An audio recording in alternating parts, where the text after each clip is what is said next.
नमस्ते दोस्तों जब भी कभी आपके दांतों में तेज़ दर्द होता है या जो दर्द है दांत का वो सोते समय ही हो रहा है रात में और काफ़ी 2-3 दिनों से आप दर्द को सहन कर रहे हो, मेडिसिन से भी दर्द नहीं जा रहा है और आप आपके दिमाग में ये बात रख के डेंटिस्ट के पास जा रहे हो कि मैं आज के आज ही इस दांत को निकाल दूंगा ताकि मेरा दर्द आज ही रुक जाए, ठीक है। और डेंटिस्ट आपको ये सुझाव दे रहा है कि आपको दांत बचाना चाहिए, दांत का आप नस का इलाज करवा लो। तो आपके मन में दुविधा हो गई है कि बाबा मैं अभी इसको दांत को बचाऊं या दांत को निकाल दूं, मैं क्या करूं, ठीक है।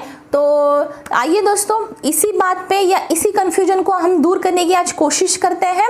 और अगर आप पहली बार मेरे चैनल को देख रहे हो तो आपकी जानकारी के लिए मैं हूं डॉक्टर विभावरी और मैं अपने चैनल के जरिए आपको दांतों से रिलेटेड जो भी आपके प्रॉब्लम्स हैं या उसके ट्रीटमेंट प्लान्स में डिस्कस करते रहती हूँ। तो चलिए दोस्तों आगे बढ़ते हैं।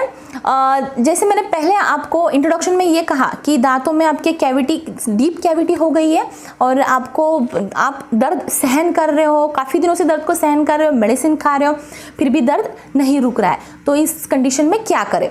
तो ऑब्वियसली कोई भी इंसान या हमेशा कई बार पेशेंट्स के दिमाग में यही रहता है कि मैं आज के आज ही इस दांत को मैं उखाड़ दूंगा या निकाल दूंगा ताकि मेरा दर्द कई हद तक पूरा बंद हो जाए।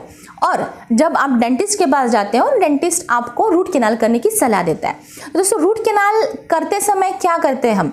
तो रूट कैनाल में कम से कम 2 से 3 सिटिंग्स लगती है जिसमें हर सिटिंग में आपको इंजेक्शन लेना पड़ता है, कम या ज़्यादा, ठीक है। इसके अपोजिट हम जब दांत निकालने के लिए जाते हैं तो दांत निकालने के लिए हमें सिंगल सिटिंग में एक ही बार दांत निकल जाता है, एक ही बार इंजेक्शन लेना पड़ता है, ठीक है। तो आपके मन में क्या होता है कि चलो एक ही बार में दांत निकल जाएगा एक ही इंजेक्शन में और रूट कैनाल करने के लिए मुझे बार बार आना पड़ेगा और बार बार इंजेक्शन लेना पड़ेगा, ठीक है। तो ये आपका कंफ्यूजन है। तो हम क्या करें इस कंडीशन में? दोस्तों एक बात आप समझ लीजिए, जब भी हम रूट कैनाल करते हैं या इनिशियल प्रोसीजर हम करते हैं, इंजेक्शन देके नस को क्लीन करते हैं, इन्फेक्शन को ड्रेन करते हैं, तो कई हद तक 70 to 80% आपका दर्द कम हो जाता है, ठीक है।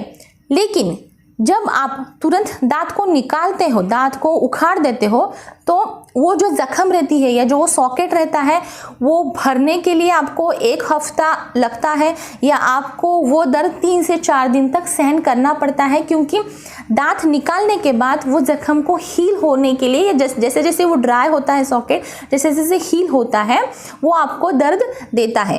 तो दोस्तों ऐसे नहीं है कि आपने आज दांत निकाल दिया और आज के आज ही आपका वो जख्म दर्द करना बंद कर दिया, ऐसे नहीं होता है, ठीक है। तो दांत निकालने के बाद भी वो दर्द आपको 3 से 4 दिन तक कम या ज़्यादा तरीके से होते ही रहता है, ठीक है। और इसके अपोजिट में जब रूट कैनाल जब आप करते हो दोस्तों, तो वो रूट कैनाल का पर्पज़ ये है कि आपका वो दांत बच जाए, ठीक है। अगर इन्फेक्शन थोड़ा बहुत कम ज़्यादा है तो वो दांत एक ही सिटिंग में आपको दर्द देना बंद कर देता है इनिशियल स्टेज में ही, ठीक है।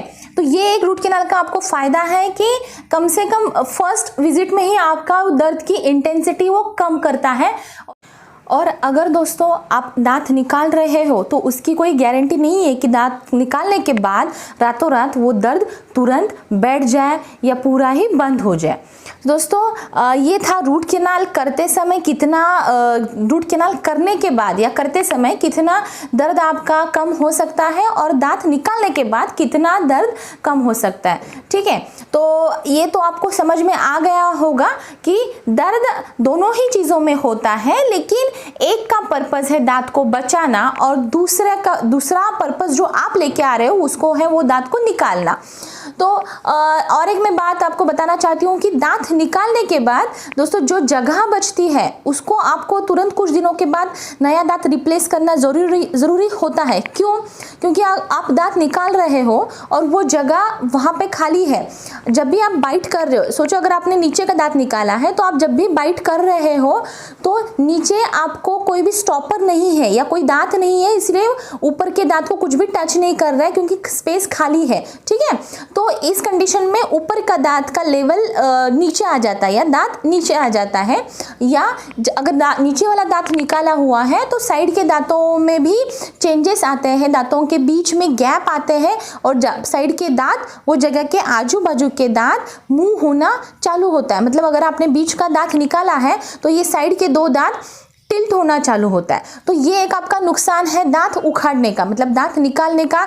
ये आपका लॉस ये है कि आपकी स्पेस कम हो जाती है, दांतों की लेवल चेंज हो जाती है। जैसे आप चबाते हो ना, तो ये जो ऑक्लूजन आपका दांतों का चेंज हो जाता है, दांत टिल्ट हो जाता है, दांतों में मूवमेंट होती है क्योंकि स्पेस क्रिएट हो गई। ठीक है, फिर बाद में अगर आप इसको नया दांत बिठाने जा रहे हो दांत निकालने के बाद, तो उसका खर्चा, जो कैप का खर्चा आता है, वो आपके रूट कैनाल ट्रीटमेंट से 3 से 4 गुना ये ज़्यादा आता है।